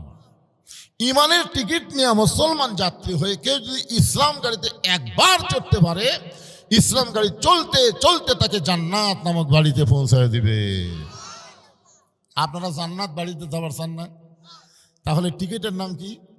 ঈমান। এই টিকিটটা কি আমাদের ঠিক আছে? না না, না করলে হবে তাই। যদি ঠিক না থাকে তাহলে আপাতত এখন ঠিক করে নেই, কারণ যে কোনো সময় যদি মৃত্যু হয় তাহলে এখনই তো ঠিক করা নেই, পরে ঠিক করার টাইম আছে নাকি? তাহলে আমার সঙ্গে সকলে বলেন, লা ইলাহা ইল্লাল্লাহু মুহাম্মাদুর রাসূলুল্লাহ। আল্লাহ রাসূল বললেন, সাহাবীরা শুধু মুখে মুখে কলেমা পড়লে হবে না। সাহাবীরা বললেন, হুজুর কি করা লাগবে? রাসূল বললেন, তাসদিক বিল জানান, যেইটা জবানে উচ্চারণ করেছো ওই কলেমাটা কলিজার মধ্যে সেট করা লাগবে। কার ভিতরে? এই কলিজায়। কলিজার মধ্যে যদি কলেমা সেট হয়ে যায়, ওই মানুষের চরিত্র এমন পর্যায়ে যাবে, দরকার হলে জীবন দিবে কিন্তু ঈমান দিবে না। এখন ছেলে পেলে যুবকেরা অনেকে আছো, তোমাদেরকে বলতেছি বাজান, এইবারে তো তোমরাই কাম সারছো। আমরা কিন্তু প্রত্যেকটা মাহফিলে বলি, ছাত্র জনতার আন্দোলনে হাসিনা পালাই গেছে। তোর এখন কথা ঠিক কিনা? কারণ তোমাদের মতন ছাত্র যদি না জাগতো, দীর্ঘ কয়েক বছর বিএনপিকে যে নির্যাতন করেছে, জামাত ইসলামকে যে নির্যাতন করেছে, আমরা হাসিনার ভয়ে কোনো কথা বলতে পারিনি। তোর এখন কথা ঠিক কিনা? কিন্তু আমাদের ছাত্র জনতার এক ছাত্র আবু সাইদ নিজের জীবন দিয়ে প্রমাণ করলো যে বাতিলের সঙ্গে আপোষ করার কোনো সুযোগ নাই, দরকার হলে জীবন দেব। আল্লাহ রাস্তায় যারা জীবন দেয় তারা কোনোদিন মরে না। তোর এখন কথা ঠিক কিনা? কি বুঝলেন? আবু সাইদ মরছে? মরছে? মরেনি। আমার গ্রামে এক সম্পর্কে চাচাতো ভাইয়ের ছেলে হয়েছে। আমার কয়, হুজুর ছেলেটার নাম রাখবো, আপনি আলেম মানুষ, একটা ভালো নাম কন। আমি বললাম আবু সাইদ। ওই সেই খুশি, তাই হুজুর আমার মনেই নাই, ছেলেটার নাম রাখছে আবু সাইদ। আমার এক খালাতো সম্পর্কে খালাতো বোনের একটা মেয়ে হয়েছে। খালা আমার মোবাইল করে বলতেছে, বাবা তুমি হুজুর মানুষ, আমার নাতনির নাম রাখবো, একটা ভালো নাম কও। তো আমি কইলাম হাসিনা। সেই খুশি হাসিনা। খালা 30 সেকেন্ড কোনো কথা কয়নি, মোবাইলে কথা হচ্ছে, কথা বন্ধ। আমি বলি, খালা কথা বন্ধ করলো কেন? আমি তাহলে খালা খালা বলি, উত্তর দেয় না। যখন উত্তর দিল তখন বলতেছে, এই তুই আলেম না জালেম? আমি বললাম, খালা এত রাগ করছেন, আমি একটা ভালো নাম শুনবার চাইলাম আর তুই খুনি হাসিনার নাম কস। আমি তখনই বুঝলাম 100 বছর এই বাংলাদেশের কোনো মেয়ে জন্মালে তার নাম হাসিনা কেউ ভুলেও রাখবে না। তোর কোন কথা ঠিক কিনা? তার মানে কি বুঝতেছেন? আবু সাইদ মরে নাই, হাসিনাই পছন্দ হয়েছে। তোর কোন কথা ঠিক কিনা? এই পচা হাসিনাকে এই বাংলাদেশে আসার অনেকে গুজব লীগ আছে না নাই? এরা কিন্তু আওয়ামী লীগের একটা দল, গুজব লীগ। মাঝে মধ্যে গুজব তোলে, আপা ফিরে আসবে, হাসিনা ফিরে আসবে, হাসিনা ফিরে আসবে। হাসিনা যতই ভারতে আশ্রয় নেন, ভারতের বাবার ক্ষমতা নাই হাসিনাকে বাংলাদেশে পাঠাতে পারে। ধরে কোন কথা ঠিক কিনা? পাঠালে ক্ষমতার চেয়ার পাবি। বাংলার জনগণ এত পাগলা না। আমার কথা কি বুঝতেছেন? একটু মনোযোগ দিয়ে শুনবেন। লিয়াবলুয়াকুম আইয়ুকুম আহসানু আমালা, এই আয়াতটাকে বোঝানোর জন্য বলতেছি। ইমানের টিকিট নিয়ে মুসলমান যাত্রী হয়ে ইসলাম গাড়িতে যখন চড়বেন, ইসলাম গাড়ি চলতে চলতে আপনাকে জান্নাত বাড়িতে পৌঁছায় দিবে। আপনাদের জয়পুরহাটে সকালে কোনোদিন গেছেন? জয়পুরহাটে দেখবেন, জয়পুরহাটে একটা বাস স্ট্যান্ড আছে না নাই? ওই বাস স্ট্যান্ডে সকালে দেখবেন কতগুলো জিকির করতেছে, ঢাকা ঢাকা ঢাকা ঢাকা ঢাকা ঢাকা ঢাকা ঢাকা। করে কি করে না? না, ঢাকা ঢাকার কথাই বলতেছি। কারণ জান্নাত হচ্ছে সবচাইতে দামি সুন্দর আবাসস্থল। আর বাংলাদেশের সবচাইতে দামি জায়গার নাম হলো ঢাকা। জোরে কোন কথা ঠিক কিনা? কারণ ঢাকা হলো বাংলা রাজধানী। তো একজন দৌড়ে গিয়া ওই হেলফারের হাত ধরে বলতেছে, এই পাগলাই, তুই কি রাজাকার নাকি? বলে কেমনে? বলে তুই জয়পুরহাটের মাটির দাঁড়িয়ে তুই ঢাকার জিকির করিস। আজকে আমরা যখন কোরআনের হক কথা বলে মানুষকে জান্নাতের কথা বলি, যে দুনিয়াতে যেভাবে চলতেছে এইভাবে চললে জান্নাত পাবা না, বরং আল্লাহর কোরআন অনুযায়ী চলা লাগবে। জোরে কোন ঠিক কিনা? তখন কতগুলো লোক আমাকে মাইক কাড়ালে, আমাকে টেজের অপমান করে বলে এরা রাজাকারের বাচ্চা। আসলে কি হক কথা বললি রাজাকার? আপনাদের কি মনে হয় হক কথা বললি রাজাকার? ওই লোকটা যে বলতেছে ঢাকা ঢাকা ঢাকা ঢাকা, এটা কি মিথ্যা কথা? কিন্তু বলতেছে তুই কি রাজাকার নাকি? জয়পুরহাটের মাটির জিকির কর, জয়পুরহাট জয়পুরহাট জয়পুরহাট। তুই জয়পুরহাট জিকির না করে ঢাকা ঢাকা করিস। তখন বলতেছে ভাই আপনি বুঝবার পারেননি, ও ইলা সাবিলি রব্বিকা বিল হিকমা মাউইজাতিল লিল হাসান। আল্লাহ কোরআনে বলেছে হিকমতের সাথে সুন্দর ভাষায় মানুষকে বুঝাও। তো বলতেছে ভাই তুমি বুঝবার পারোনি, আমি হলাম ওই হানিফ গাড়ির হেল্পার। আমি হলাম ওই হানিফ গাড়ির কি হেল্পার রে ভাই। আমি জয়পুরহাটের মানুষকে ঢাকাত নিয়ে যাবার চাই। এই জন্যই বলতেছে ঢাকা ঢাকা ঢাকা ঢাকা ঢাকা, মানে যারা ঢাকাত যাবে তারা যেন এই গাড়িতে চড়ে। তো বলে এই গাড়িতে চড়ার নিয়ম কি? বলে ওই যে কাউন্টার আছে, ওই কাউন্টারে গিয়ে একটা টিকিট করো। টিকিটের দাম হলো 1000 টাকা। যাও একটা টিকিট করো। এই টিকিটটাই হলো ঈমান, লা ইলাহা ইল্লাল্লাহ। যাও ওই কাউন্টারে গিয়ে একটা টিকিট করো। ও দৌড়ে গিয়ে ঢাকা যাওয়ার জন্য কাউন্টারে একটা টিকিট করছে 1000 টাকা দিয়ে। এখন বলতেছে ভাই টিকিট যখন করছো গাড়ির মধ্যে গিয়ে বসো। ওই গাড়ির মধ্যে গিয়া জানলার ধারত বসেছে। কার ধারত? কারণ ও ঢাকাত যাবে খালি ফিরি ফিরি না, ঢাকাত যাওয়ার সময় জানলাতে বহু কিছু দেখবে। যদি মাথা ঘুরে বমি হবার চাই তাহলে জানলা দেয় পরে চোখ করে ফেলে দিবি। এরকম সুযোগ খুঁজাই লোকটা জানলার কাছে বসেছে। আর একজন যাত্রী ওটা ওর পাশেই বসে গেছে। গাড়ি যখন ফুল হয়ে গেল তখন বলতেছে ওস্তাদ এবার গাড়ি ছাড়েন, কারণ যাত্রী দিয়ে গাড়ি ফুল হয়ে গেছে। ওস্তাদ এখন জয়পুরহাট থেকে ঢাকার উদ্দেশ্যে রওনা দিয়েছে। কিন্তু যেই লোকটা প্রথম 1000 টাকার টিকিট কাটছে, ওর একটা বদ অভ্যাস হলো ওই মাঝে মাঝে জানলা দিয়ে হাত বার করে, এরকম হাত বার করে আবার ঢুকে, হাত বার করে আবার ঢুকাই, মাঝে মাঝে মাথা দিয়ে এরকম দেখেও, মানে ভিতর থেকে ভালো দেখা যায় না, মাথা বার করে দেখে। তখন ওর পাশের যাত্রী চিন্তাত পড়ে গেছে, কে রে কোনো ট্রাকের সাথে বাসের সাথে বেজা যদি আর হাত ভাঙ্গা যায়, ই যে হাত বার করতেছে ঢুকাচ্ছে, যদি হঠাৎ একটা গাড়ি এসে আর হাত ভাঙ্গা যায় তো জনগণ আমার কি বলবে? এই ভাই তুমি ভালো হয়ে বসে আছো, তোমার পাশেরটা ভালো না, তুমি তাকে দাওয়াত দেওনি, তুমি তাকে ভালো হওয়ার দাওয়াত দেওনি। মনে করেন আপনি নামাজ পড়েন, আপনার পাশের বাড়ির লোক নামাজ পড়ে না, আপনি মনে করতেছেন আমি নামাজ দিয়ে জান্নাতে যাব। এত সোজা না, এত সোজা না। কারণ আল্লাহ কোরআনে বলেছেন কু আনফুসাকুম ওয়া আহলিকুম নার, জাহান্নামের আগুন থেকে যদি বাঁচতে চাও একলা বাঁচতে হবে না, তোমার আহাল পরিবার সবাইকে নিয়ে বাঁচা লাগবে। জোরে কোন কথা ঠিক কিনা? তুমি তোমার বাড়ির থেকে একলা মসজিদে যাও আর তোমার বেটা পাশের ঘরেই ঘুম পাড়ে। তোমার বেটার বয়স এখন 22 বছর, তো 22 বছরের ছেলে ঘুম পাড়ে আর তুমি মুরব্বী নামাজ পড়ো, তুমি দোয়া করো আল্লাহ আমি জান্নাতে যাব। আল্লাহ কয় এত সোজা না। যতক্ষণ তোমার বেটাকে সঙ্গে নিয়ে নামাজ না পড়বে ততক্ষণ তুমি বাবা জান্নাতে যাবার পারবা না। এই জন্য আল্লাহ নবী বলেছেন 7 বছর থেকে নামাজের তালিম দাও, আর 10 বছর থেকে মায়েরা পিটা হলো তাকে নামাজ ধরাও। এটাই হলো ইসলামের শিক্ষা। যদি কোন ঠিক কিনা? তো এখন জানলা দিয়ে হাত বার করে ঢুকাই, আপনারা বলেন তো এই ভালো মানুষের উপর দায়িত্ব আছে না নাই? কি দায়িত্ব? আল্লাহ কোরআনে বলেন, এই ভাইরা বসেন বসেন বসেন। ও আসিনা বক্তা হলে খাড়ায় থাকা লাগে, ও আসিনা বক্তা যে আর ষাটে কি ষাটে না, কিছুক্ষণ খাড়াই থেকে শুনবো, না ষাটলে চলে যাবো। আমি কেউ আসি না, জীবনে আমাকে দেখেনি, তারপর আমার ওয়াজ প্রতিদিনই শোনে। কি বুঝতেছেন? তার মানে আপনারা শুনে শুনে হাফেজ হয়ে গেছেন। বসেন বাবা বসেন, বসলেই মজা, দাঁড়া থাকলে আপনাকে ঠান্ডা বেশি লাগবে। যেই বসবেন দেখেন আল্লাহর একটা অবারিত রহমত এসে ঠান্ডার দিন আপনার দেহ গরম হয়ে যাবে। খালি বসে দেখেন। হ্যাঁ আপনার বসেন, সবাই বসে থেকে দেখেন 2 জন সাইড মারতেছে, দেখছেন? বসবার খুলি আসলে বসবার পারবে না, তো পেশা পায়খানা করে কাপড় চুপড়ে এমন অবস্থা, তাতে বসলেই বিপদ। এগুলো সব আপনার পার্টি নাকি?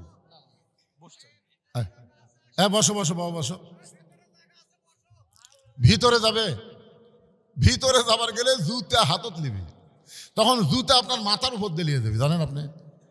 তা আপনারা চাবেন যে পায়ের জুতা আপনার মাথার উপর উঠুক, তো এই জন্য ভিতরে ওদেরকে না ডাকা বরং আপনি চাপে বসেন। শীতের দিনে চাপলে লাভ না লস, যত চাপবেন ততই মজা। এই জন্য চাপে আপনারা বসেন, ওরা সাইডে বসুন। আল্লাহ কোরআনে বলেন, ওয়ামান আহসানু কাওলাম মিম্মান দাআ ইলাল্লাহ ওয়া আমিলা সালিহান ওয়া ক্বালা ইন্নানি মিনাল মুসলিমিন। আল্লাহু আকবার সবাই বললেন না, আজকে বিএনপিও আল্লাহু আকবার করলো, তাও আপনাকে কি হুঁশ হয় না? আমি এতদিন জানতাম আওয়ামী লীগ বিএনপি আল্লাহু আকবার কয় না, কিন্তু আজকে দেখলাম বিএনপির একজন নেতা হয়ে আল্লাহ আকবার দিল, স্লোগান দেয়নি? আপনার বিএনপির মিছিলে কোনোদিন আল্লাহ আকবার শুনছেন? কথা কয় না, শুনছেন? আওয়ামী লীগের মিছিলে। কিন্তু আজকে আমার ভাই এই কোরআনের পরিশেষে দলীয় স্লোগান ভুলে গিয়া আল্লাহর স্লোগান দিয়েছে। দরকার কথা ঠিক না? যখন কোরআনের তেলাওয়াত হবে, ওয়াইযা তুলিয়াত আলাইহিম আয়াতুহু জাদাতহুম ঈমানান, আল্লাহ তার ঈমান এমন বাড়িয়ে দিবে যে জবান দিয়ে শয়তান তাড়ানোর আল্লাহু আকবার বের হয়ে যাবে। তো আপনাদের তো বার হলো না। এই আয়াতের বাংলা অর্থ শোনেন আগে। ওই মানুষের চাইতে উত্তম কোনো মানুষ নাই, যেই মানুষ আল্লাহর রাস্তায় মানুষকে দাওয়াত দেয় এবং নিজে নেক আমল করে এবং সে যে মুসলমান এটা সমাজের মধ্যে প্রকাশ করে বেড়ায়। এখন সে ভালো হয়ে বসে আছে, ওকে বলতেছে, ভাইজান আপনি যে গাড়ি তুলছেন গাড়ির নিয়ম কানুন জানেন না? মানে সুন্দর করে বলতেছে, হাত বাইর করতে ঢুকাচ্ছে। তো আপনি যে এই গাড়ি চড়ছেন হ্যারিফ গাড়ির নিয়ম জানেন না? আপনার মাথার উপর দেখে লেখা আছে, হাত বাহিরে রাখবেন না, মাথা বাহিরে রাখবেন না, নিজের জিনিস নিজের সযত্নে রাখবেন, অন্যর জিনিস নিবেন না। দেখেন তো লেখা আছে না? ওই পড়ার পরে বলতেছে, জানি ঠিকই মানি না। মানে লেখা আছে ওটা জানে কিন্তু মানি না। জানি ঠিকই মানি না, মানার দল করি না। এই বাংলাদেশে যারা মানার ওয়াজ করে আমি তাদের দুই চোখে দেখবার পারি না। কি বলতেছে? হাত বাইরে রাখা যাবে না, মাথা বাইরে রাখা যাবে না, নিজের জিনিস নিজের সযত্নে রাখবেন, অন্যের জিনিস নিবেন না। এগুলো সবই আমি জানি ভাই, কিন্তু মানি না রে। এই বাংলাদেশে যারা মানবার বলে তাদেরকে আমি দুই চোখে দেখবার পারি না। তখন এই লোকটা চিন্তা করতেছে, আল্লাহ এর হাত ভাঙ্গাই ভালো, কারণ জানে ঠিকই মানে না। বাংলাদেশে কে জানে না নামাজ না পড়লে জাহান্নামে যাওয়া লাগবে? কে জানে না? কম আপনারা জানেন না? আল্লাহ রাসূল বলেছেন, মান তারাকা সালাতু মুতাম্মিদান ফাকাত কাফারা। ইচ্ছা নামাজ যারা বাদ দিবে ইচ্ছা করে একটা ওয়াক্ত, ফাকাত কাফারা, সে আল্লাহর সঙ্গে কুফরি করলো। বাইনাল আবদি ওয়াল কুফরি তরকুস সালাত। বান্দার কাফের মধ্যে পৃথক করার জিনিসটার নামই হলো নামাজ। যে নামাজ পড়বে সে আল্লাহর বান্দা, আর যে নামাজ পড়বে না সে কি? তাহলে যে নামাজ পড়বে সে কি হবে? না, যে নামাজ পড়বে সে কি হবে? বান্দা। ধরে কোন কি? এই যে বলতেছে বাইনাল আবদে, আব্দুল মানে তো বান্দা, অল কুফুরি, বান্দার কাফের মধ্যে পৃথক করার জিনিসটা হলো নামাজ। আল্লাহ কোরআনে বলেন, ফাদখুলি ফি ইবাদি ওয়াদখুলি জান্নাতি। যে আমার বান্দা হয়ে মসজিদের মধ্যে ঢুকলো, ও মসজিদের মধ্যে ঢুকলো না, ও যেন জান্নাতের মধ্যে ঢুকে গেল। না সুবহানাল্লাহ, খুব জোরে হচ্ছে না। তার মানে আপনার মনে হয় আজকে শীতের ঠেলায় এসব নামাজ পড়েননি। এই আপনারা, এই যুবকের, এই তোমরা এসব নামাজ পড়েন নাকি? আপনি যুবক, কাক কই কে উত্তর দেয়? যারা এশার নামাজ না পড়ে ওয়াজ শুনতেছে, এদের চেহারা কেমন? বক্তা ওয়াজ করছে, মাথার উপর কেউ টুপির উপর পাগড়ি পরে নামাজ পড়লে আল্লাহ খুশি হয়ে 70 গুণ সওয়াব দেয়। ওই সেদিন থেকে পাগড়ি পরে নামাজ পড়ে, কিন্তু একদিন মসজিদে গিয়ে দেখে পাগড়ি মনে হলে আনে নাই। ও চিন্তা করতেছে, জামাতে নামাজ পড়লে 27 গুণ আর পাগড়ি দিলে 70 গুণ। ইচ্ছা করে জামাত তরক করছে।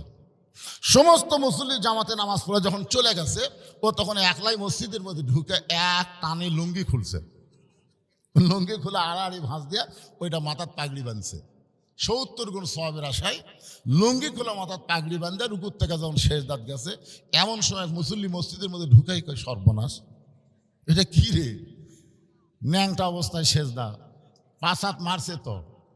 ওই লাভ দুটো বলে ভাই আমার মারেন কেন? বলে মারার কারণ হলো তো লুঙ্গি। বলে আপনার চোখ নাই, লুঙ্গি আমার মাথায়। তো পরে লুঙ্গি মাথায় কেন? বলে সওয়াবের আশায়।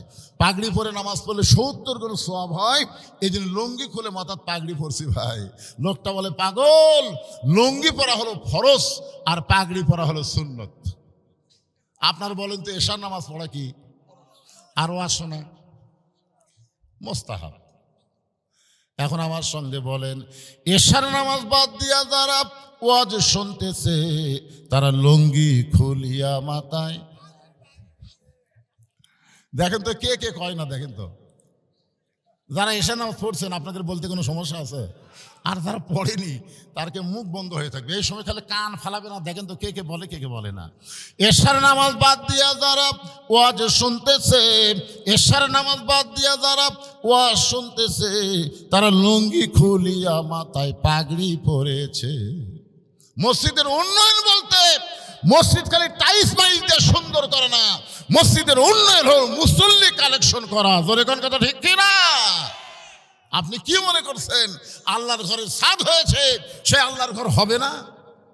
আপনারা 1 টাকাও যদি না দেন, আল্লাহর কোন এক বান্দাকে আল্লাহ এই মসজিদের জন্য কবুল করবে। জোরে কোন ঠিক কিনা? হ্যাঁ, আমাদের মাঠডালির মোড়ে ঢাকা থেকে এক ব্যবসায়ী গেছিল রংপুরে, বুঝলেন তো। ওই জায়গায় আসরের সময় হয়েছে, তো এখন বলতেছে ভাই এখানে কোনো মসজিদ আছে? হচ্ছে না, এখানে তো কোনো মসজিদ নেই, তবে একটা মসজিদ করতেছে আর কি চাটাই দিয়ে। তো বলে সেই মসজিদ কোথায়? কই ওই যে।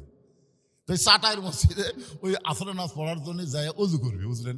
অজু করবার যায় থেকে ট্যাপ টুপ কিছু নেই, একটি বলা আছে, তারপর শ্যালপা ধরা, শ্যাওলা ধরা। ওই এখন ওই টি বলে অজু করবার যায়, সিট পাটা হয়ে পড়ছে, একটা 2 পা পিছলাতে পড়েছে। আর সাথে যেগুলো লোক আছে যাই হোক তুলে সব ধুয়ে টুয়ে এই মসজিদ কমিটি ডাক মসজিদ কমিটি করে হলো সব কয়টা ডাকা বলতে চাই তোর কে খোঁজে কোনো ইঞ্জিনিয়ার আছে নাকি? তো বলে কেন সরকার নিয়ে যায় ইঞ্জিনিয়ার আছে এখানে 3 তলা মসজিদ করতে কয় কোটি টাকা লাগবে? কয় কোটি টাকা লাগবে ধর। এর সাথে সাথে আর একে মোবাইল করছে, ওখানে মোবাইল করে টাকা নিয়ে আসে ইট সিমেন্ট রড যা লাগে 3 তলা মসজিদ এক ব্যক্তি 3 মাসের মধ্যে করে দিছে। ধরে এখন সুবহানাল্লাহ। এলাকার লোককে স্বপ্ন দেখলাম নাকি, কি হলো? আসার পড়ার কারণে মসজিদ হয়ে গেল। তা আপনার মনে করতেছেন যে মসজিদ হবে না? কি মনে হচ্ছে মসজিদ হবে না? অবশ্য আল্লাহর কোন বান্দা আছে, আল্লাহ তার জন্য জান্নাতে একটা ঘর বানাবে, যে দুনিয়াতে আল্লাহর ঘর মসজিদ বানাবে। জোরে কোন কথা ঠিক কিনা? কিন্তু সমস্যা হলো নামাজ। নামাজ এই তবি পড়ার সবাইকে নামাজ পড়ে, এইটা হলো সমস্যা। খালি জুম্মার দিনে জুম্মা মারলে হবে না, 5 ওয়াক্ত নামাজ মসজিদে পড়া লাগবে। জোরে কোন কথা ঠিক কিনা? একটু মনোযোগ দিয়ে শুনবেন। লোকটা বলতেছে জানি ঠিকই মানি না, মানার দল করি নাই। বাংলাদেশে যারা মানবার বলে তাদেরকে 2 চোখকে দেখবার পারি না। তখন সহযাত্রী চিন্তা করে আর হাত ভাঙ্গুক, কেন জানার পরেও যখন মানে না আর হাত ভাঙ্গাই ভালো। কিন্তু লোকটা খুব চালাক, বুঝলেন, একে হাত দেয় মাথা বার করে সেই গাড়ি থেকে ভেতরে ঢুকে। এই দৃশ্য কন্ট্রাক্টর জগৎ পড়ছে। কন্ট্রাক্টর, গাড়ির কন্ট্রাক্টর আছে না নাই? তো কন্ট্রাক্টর এসে বলতেছে কে রে ভাই, তুমি সুন্দর হয়ে বসে আছো আর তোমার পাশের লোকটা বেসাইজ হয়ে বসে আছে, এই তুমি কি দাঁড়াত দাওনি, কিভাবে বসা লাগবে, এ বসার কথা তুমি কি একটু বলনি? বলতেছে ভাই আমি বলেছি, কিন্তু ও বলতেছে জানি ঠিকই মানি না, মানার দল করি না। এখন কি করবে? বলার পরে যদি না মানে আমার আর দায়িত্ব আছে? তখন বলতেছে ভাই জান, যেইভাবে বলা দরকার ছিল তুমি সেইভাবে বলতে পারো নাই। কন্ট্রাক্টর বলতেছে যেইভাবে বলার দরকার ছিল তুমি সেইভাবে বলতে পারো নাই। আবু জেহেলের কাছে আল্লাহর নবী 400 বার কলেমার দাওয়াত নিয়ে গেছে। কয়শো বার? প্রত্যেকবারই আবু জেহেল নবীর সঙ্গে খারাপ ব্যবহার করছে। নবীকে বলছে আল্লাহ আবু জেহেলকে দাওয়াত দিলাম, দাওয়াত গ্রহণ করলো না, এক জাহান্নাম দাও, এ কথা আল্লাহ নবী কইছে।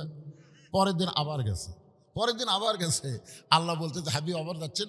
আমার কাজ হলো দাওয়াত দেওয়া, আপনার কাম হলো হেদায়েত দেওয়া। নবীর কাম কি? দাওয়াত দেওয়া। আর আল্লাহর কাম কি? তুমি যেইভাবে বলার দরকার সেইভাবে বলতে পারো নাই। প্রতিদিন বলে চলো মসজিদে যাই, ও তখন রাগ করে বলে তুই নামাজ পড়েও যা, আমি না পড়েও যাই। প্রতিদিন বলে চলো ভাই মসজিদে যাই, ও বলে তুই নামাজ পড়েও যা, আমি না পড়েও যাই। লোকটা চিন্তা করে প্রতিদিন নামাজের দাওয়াত দেয়, কিন্তু লোকটা নামাজের দাওয়াত গ্রহণ করে না। হঠাৎ একদিন 5 বিবি বাজারে দেখে ওই বেনামাজি ঘুরতেছে। আসরের নামাজ হলো 4টার সময়, ধরে এখন কয়টার সময়? 3:30টার সময়। তো বলতেছে চলেন ভাই। লোকটা বলে পাগল, এখনো নামাজের আজান দেয় নাই, তুমি কোথায় যাবার বলো? বলতেছি এতদিন ভুল করে নামাজের দাওয়াত দিছি, আজকের নামাজের দাওয়াত দেব না, আজকে তোমার চা খাওয়ার দাওয়াত। কি খাওয়ার দাওয়াত? বেনামাজি কয় কে রে, তুই নামাজ ছাড়া আবার অন্য দাওয়াতও জানিস? বলে ভাই তোমাকে আর জীবনে আমি নামাজের দাওয়াত দেবো না, আজকে তোমাকে একটু নিয়ত করছি, চা খেলাম, চলো। তো চা স্টল নিয়ে যায়, বলতে ভাই পেঁয়াজি দাও, নিমকি দাও, জিলেপি দাও। বলে এত কেন ভাই? বলে নিয়ত করেছি 50টাই খেলাম রে, তুই আমার ভাই না, তো খিলালে তো আমার সমস্যা নাই। খাওয়াতে খাওয়াতে যখন 40 টাকা খাওয়া হয়েছে, এমন সময় 5 বিবি কেন্দ্রীয় মসজিদে আসরের আজান দিছে। 40 টাকা যখন খাওয়ানো হয়েছে তখন নামাজের আজান দিয়েছে।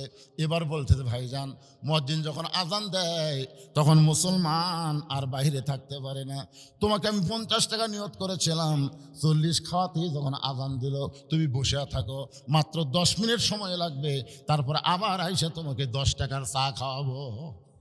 ভাইজান একটু বসে থাকো ভাই, আমি এখানে নামাজ পড়ে আসতেছি। বেনামাজি বলতেছে এই তুই একলা যাবি, আমাকে বলবি না? এর আগে বহুদিন কইছি ভাই, আগে কইছিস খালি খালি, আজকে আমার পিছনে টাকা খরচ করছিস মিয়া, খালি কয়া দেখ। তুই কি মনে করিস আমার বিবেকে কুত্তা পেশাব করছে? কয়া দেখ, আল্লাহর জন্য না হোক রে, তোর জন্য এক ওয়াক্ত নামাজ পড়া যাবে না? যে আমার পিছনে 40 টাকা খরচ করে আরো 10 টাকা খরচ করবি, তার জন্য কি একটা ওয়াক্ত নামাজ পড়া পারবো না? তখন বলতেছে আল্লাহ আল্লাহ আল্লাহ, এতদিন দাওয়াত দিয়ে কাম হয়নি, আজকে হেকমতে কাম হবে ইনশাআল্লাহ। তাহলে চলো ভাই মসজিদের কাছে গিয়ে বলতেছে এতদিন নামাজের কথা বললি তুমি যে রাগ করো, আজকে তোমাকে ওযু করা লাগবে। নামাজের কথা বললি তুমি যে খেপা দাও, আর এই শীতের দিনে ওযু করার কথা বললে তুমি তো ডবল খেপবে। তখন বলে ভাই তুই যদি গোসল করবার কোস আমি তাও করবো, আজকের দিন তো অসুবিধা কি? তাহলে চলো ভাই ওযু করি। এবার সুন্দর করে ওযু করানোর পরে বলতেছে ভাইজান, আল্লাহর ঘরে ঢুকতে গেলে ডান পায়ে ঢোকা লাগবে। শুধু ডান পায়ে ঢুকলে হবে না, জবান খুলে একটা দোয়া পড়া লাগবে, আল্লাহুম্মা আফতাহলি আবওয়াবা রাহমাতিক। আপনারা যখন মসজিদে ঢোকেন কোন পায়ে ঢোকেন? ডান পায়ে ঢুকতে হবে, জবান খুলে একটা দোয়া পড়া লাগবে। এই দোয়াটার কি বাংলা অর্থ জানেন? জানেন না? এই জন্যই তো মসজিদের যা ঘুম ধরে। যদি ঘুম না ধরে ছটফটানি ব্যারাম ধরে, খালি বারবার ঘড়ি দেখে, একবার হাতের ঘড়ি একবার দেওয়ালের ঘড়ি, 3-4 বার দেখার পরে সাইডের লোক বলতেছে কে ভাই কয় মিনিট আছে? তো কয় এখনো 4 মিনিট ভাই। আজ ঘড়ি লড়তেছে না ভাই, আজ ঘড়ি লড়তেছে না। অথচ মসজিদ থেকে বের হয়ে চাষটলে 1 ঘন্টা আড্ডা মারে, একবার ঘড়ি দেখে না। ধরে কোন কথা ঠিক কিনা? এই দোয়ার যে অর্থ জানেন না ভাই? এই দোয়ার বাংলা অর্থ হলো আল্লাহ রহমতের দরজা দিয়া তোমার ঘরের মধ্যে ঢুকতেছি, যতক্ষণ এই দোয়া পড়ে আপনি ঢুকবেন, যতক্ষণ আল্লাহর ঘরে থাকবেন, আল্লাহ তাআলা অবারিত রহমত আপনার উপর বর্তায়া দিবে। দোয়া পড়ে বেনামাজিকে বারান্দার থুয়াই, ওই লোকটা সামনে কাতারে গেছে, যাই বলতেছে আল্লাহ আমার কাম হলো দাওয়াত দেওয়া, আর তোমার কাম হলো হেদায়েত দেওয়া। আমি এতদিন খালি খালি নামাজের কথা বলছি, যে গরম, আজকে 40 টাকা খরচ করছে, আরো 10 টাকা কর্ম। এই লোকটা খরচের কারণে মসজিদের মধ্যে ঢুকছে। আল্লাহ তো আমার কাম হলো দাওয়াত দিয়ে, আমি দাওয়াত যেভাবে হোক দিয়ে ও মসজিদের মধ্যে ঢুকেছি। এখন তোমার কাম হলো হেদায়েত দেওয়া, আমার দায়িত্ব শেষ, এখন তোমার দায়িত্ব শুরু। আল্লাহর উপর দায়িত্ব দিয়ে লোকটাকে দিয়ে বলে ভাইজান আসো নামাজ পড়ি। সামনে কাতারে গিয়ে নামাজ পড়া শেষ, যেই মাত্র ইমাম সাহেব সালাম ফিরাইছে, লোকটা তাকায় দেখে, নামাজি তাকায় দেখে বেনামাজি কাঁদতেছে। বলে ভাই কান্দো কেন? বলে নামাজের মধ্যে এত শান্তি, আগে যদি জানতাম আমি নামাজ ছাড়া কোনোদিন বাহিরে থাকতাম না। হেদায়েত দেওয়ার মালিককে। চলো ভাই মসজিদ থেকে বাইরে যাই, আরো 10 টাকার চা খাওয়াবো, আরো 10 টাকা তোমাকে খাওয়াবো, চলো যাই। বলে ভাইজান আজকে আল্লাহর ঘরের মধ্যে যে শান্তি পাইছি, এই শান্তি দুনিয়ার কোনো জায়গায় নাই। আপনার বলেন তো নামাজের মধ্যে শান্তি আছে না নাই? আছে। একদিন হযরত আলী বলতেছি, ইয়া রাসূলুল্লাহ আপনি 10 জন সাহাবীকে জান্নাতের সার্টিফিকেট দিলেন, তার মধ্যে আমি আছি। আল্লাহ রাসূল বলে, আলী তুমি কি শোনো নাই? এই সার্টিফিকেট আমি দেইনি, এই সার্টিফিকেট দিয়েছে আল্লাহ। জোরে কোন কে দিয়েছে? 1 নম্বর হলো আবু বকর, 2 নম্বর ওমর, 3 নম্বর ওসমান, 4 নম্বর আলী, 5 নম্বর আব্দুর রহমান ইবনে আউফ, 6 নম্বর জুবাই, 7 নম্বর তালহা, 8 নম্বর সাদ ইবনে আবি ওয়াক্কাস, 9 নম্বর আবু সাইদ, আর 10 নম্বর হলো ওবাদা ইবনুল জাররা। আলী বলতেছে নবী গো তাহলে 4 নম্বরে আমি আছি। রাসূল বলেন, আলী রে আল্লাহ তোমাকে দুনিয়াতে জান্নাতের সার্টিফিকেট দিয়েছে। আলী বলতেছে হুজুর এটা যদি ঠিক হয়, আল্লাহ আমাকে দুনিয়াতে সার্টিফিকেট দিয়েছে জান্নাত, এখন থেকে যদি আমি আল্লাহর ইবাদত না করি তাহলে কি সার্টিফিকেট থাকবে না বাতিল হবে? রাসূল বলতেছে, আলী তুমি যদি আল্লাহর কোনো ইবাদত না করো তারপরেও আল্লাহ তোমাকে জান্নাত দিবে। সুবহানাল্লাহ কন না কেন? এই কথার মধ্যে হিকমত আছে ভাইজান, একটু মনোযোগ দিয়ে শুনবেন। ইমানের টিকিট নিয়ে মুসলমান যাত্রী হয়ে ইসলাম গাড়িতে কেউ যদি চড়তে পারে, ইসলাম গাড়ি চলতে চলতে তাকে জান্নাত নামক বাড়িতে পৌঁছায় দেবে। আল্লাযী খালাকাল মাউতা ওয়াল হায়াতা লিয়াবলুয়াকুম আইয়ুকুম আহসানু আমালান ওয়া হুয়াল আজিজুল গফুর। আলী বলতেছে, হুজুর একদিনে কি সব বাদ দেওয়া যায়? আজ থেকে আমি আর ফজরের নামাজ পড়বো না আজ থেকে, কারণ ফজরের নামাজ আমার খুব কষ্ট লাগে। আপনাদের বলেন তো এই শীতের দিনে ফজরের নামাজ কেমন লাগে? ভালো। কে এমনি এমনি কয় না, অন্তর থেকে কয়। আমি একটা হুজুর মানুষ বাড়ি, তাও আমার কষ্ট লাগে। আর আপনাকে কষ্ট লাগে না? কি রে আমি না খেজুর, আপনারাই হুজুর। সুবহানাল্লাহ। আর বউ কুনার ঘুতে দেয়, আমি ঘুতে দাও কেন? তাহলে ওয়াজ করে এসে ঘুম পাড়তেছেন, ফজরে আজান দিছে, হুঁশ পান না? লিমা তাকুলু মা লা তাফালুন। যে বক্তা ওয়াজ করে আমল করে না, ই হলে 1 নম্বর মুনাফিক। জোরে কোন কথা ঠিক কিনা? আজান দিয়েছে এত পান না কেন? প্রথম খুব রাগ হয় বইয়ের উপর, শালা ঘুমটা তুলে দিল। পরে যখন মসজিদে যাই তখন বইয়ের জন্য দোয়া করি, আল্লাহ এরকম বউ যদি ঘর না থাকতো, আমার মতন হুজুরও ফজরের নামাজ বাড়ি পড়তো, জামাত পড়বার পারতো না। জোরে কোন ঠিক কিনা? বইয়ের জন্য আমি দোয়া করি পরে, কিন্তু আগে মেজাজ খারাপ হয়। বিশেষ করে শীতের 2 মাস অনেক যুবক দেখবেন ফজর আজান দেওয়ার পরে 2.5 হাত, আগে আসলো 3.5 হাত, যে আজান শুরু হবে আস্তে আস্তে ওই কমে যাবে। মানে আজান শুনবে না, দেখে ল্যাব মাথার উপর দেয়। ল্যাব যদি মাথার উপর দেয় তাহলে পাওটা যে বের হবে, ওই পাওটা টাইনা বুকের সঙ্গে আনে। বাহির থেকে মনে করবেন চাউলের বস্তা ঢাকাতেছে, এর মাথাও নাই পাও নাই, এই যুবক গেল কোথায়? যদি আপনি বিড়াল যেমন ইন্দুর ধরে চুপি চুপি এসে ওই ল্যাপটা আলগা করেন, তাহলে ল্যাপের ভিতরে ওর সাইজ, আর সকালবেলা সাইড ঠিবে কুত্তার সাইজ। ফজরের নামাজ বাদ দিয়া ঘুম পাড়ে যারা, কুত্তার মতো আমল করে তারা। আমি যেই বলবো ফজরের নামাজ বাদ দিয়া ঘুম পাড়ে যারা, কুত্তার মতো আমল করে তারা। বলতে পারবেন ভাইজান? ফজরের নামাজ বাদ দিয়ে ঘুম পাড়ে যারা, কুত্তার মতো আমল করে। আরো জোরে বলেন। এ ওয়াজ আমি নাটোরে করছি, করা মাত্রই 4-5টা কুত্তা দৌড়াচ্ছে। আচ্ছা মাহফিলের পিছনে আমি যে ওয়াজ শুরু করি, মুয়াজ্জিন আজান দিলে কুত্তা ভেবে করে ওঠে না? ওই রকম কি কে রে কুত্তা খেপলো কেন? আমি যেই মাত্র চিন্তায় পড়ে গেলাম কুত্তা কেন খেপলো, এমন সময় কোরআনের আয়াত আমাকে বলতেছে, সুম্মা রাদাদনাহু আসফালা সাফিলিন। আমি তখন আবার বললাম, ফজর নামাজ বাদ দিয়ে ঘুম পাড়ে যারা, কুত্তার চাইতেও খারাপ তারা। যেই বলছি কুত্তার চাইতেও খারাপ তারা, এক সেকেন্ডে আর এক কুত্তাও নেই। কুত্তা আমাকে বুঝা দিলে, হুজুর বেয়া নামাজকে কুত্তার সাথে তুলনা করতেছেন, ইয়ার কি মরেন? যারা নামাজ পড়ে না এরা কুত্তার চাইতেও খারাপ। এটা আমার কথা না, আল্লাহ বলেছেন সুম্মা রাদাদনাহু আসফালিন, রাদাদনাহু আসফালা সাফিলিন। এরা জন্তু জানোয়ারের চাইতেও নিকৃষ্ট। এখন আমার সঙ্গে বলা লাগবে, এই যুবকেরা সবাই বলো, তোমরা যদি এশার নামাজ না পড়ে আর শোনো, অসুবিধা কি? নিয়ত করো ফজর থেকে আর নামাজ ছাড়বো না। আল্লাহ কয় যত নামাজ না পড়ার পাপ হয়েছে নিয়ত করা মাত্র আমি সব মাফ করে দিলাম। তাহলে সমস্ত যুবক জবান ক্লিয়ার করে বলো, ফজর নামাজ বাদ দিয়ে ঘুম পড়ে যারা কুত্তার চাইতেও খারাপ। সবাই কইছে?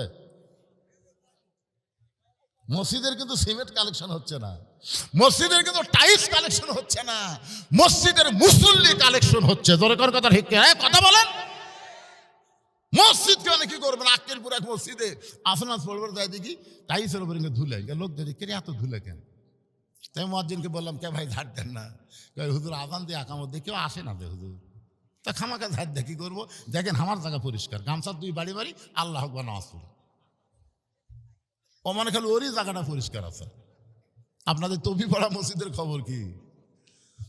একটু মনোযোগ দিয়ে শুনবেন। হযরত আলী বললেন, ইয়া রাসূলুল্লাহ, আজ থেকে আমি আর ফজরের নামাজ পড়বো না। এশার নামাজ পড়ার পরে হযরত আলী আবার নবীর কাছে বলতেছে, হুজুর আপনার কি মনে আছে আজ থেকে আর আমি ফজরের নামাজ পড়বো না? রাসূল বললেন, ফজর না পড়লেও আল্লাহ তোমাকে জান্নাত দিবে।